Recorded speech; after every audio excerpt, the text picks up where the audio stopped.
I think that many people, probably more broadly in the city of New York, don't think of the Department of Sanitation and what we can do in terms of turning waste into energy, and that conversation about a true closed loop.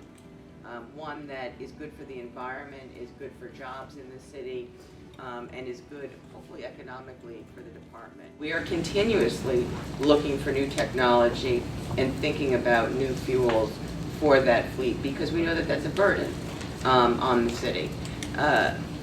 We have gotten into organics, and we committed, or the mayor committed, to be more precise, on Earth Day, that New York City would expand organics by 2018 to the city as a whole. Currently, as of today, we have pilot programs going that serve 100,000 residents and 100,000 households and 240,000 residents. By the end of June, we're going to add another 100,000 residents to that total. It's voluntary so far, and part of the reason why we have not sort of moved aggressively to make it mandatory is on the processing side. We want to make sure the people who are participating are giving us relatively clean material, because we know that if we don't get relatively clean material, processors reject it.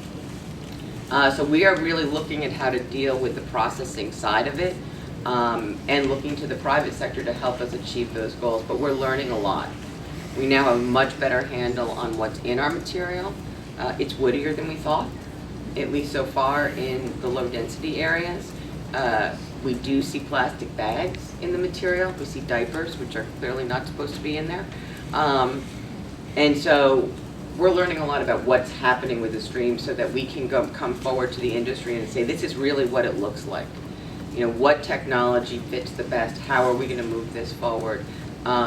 We're very excited about anaerobic digestion. I mean, in part because I spent a lot of my life prior to this thinking about anaerobic digestion and making sure that we were meeting Class B biosolids. But that's a different time. And the idea that we can really make a difference in terms of taking what I assume will be an almost unending supply of material coming out of the city of New York forever, as long as there are people here, I assume they will be eating. And translating that into something that was really a benefit to the department and a benefit to the public.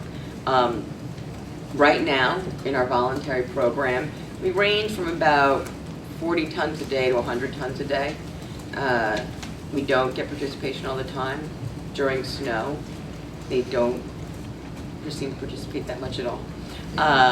So we need to overcome that aspect of the public conversation. But we want to pair it also with the work that we're doing with the community gardens, which also serve as a laboratory for people. We have a master composter program that are really our ambassadors to the public, that this isn't icky. There's a lot of concern that it's icky. There's a lot of concern that it's going to increase rats. And I was like, but if you put it in the locking container and not in the black bag, the dinner just went away, so you should have less. But it's a really exciting time, and we look forward to working with all of you to find solutions. One of the things I would say is, I don't know if we're going to have one solution. I actually see the city having multiple solutions for what's going to happen to organic waste. And it may be that it's residential separated from commercial. It may be, that what works for the commercial waste stream is not going to work for the residential waste stream. But we're going to look to the private sector to help us define that as we get a better handle on what it looks like, so that you can think about what technologies make the most sense, whether or not a wet digester is better for commercial and a dry digester is better for the residential side. What's the pre-processing have to look like for you to be successful? We have a good, enlightening conversation today.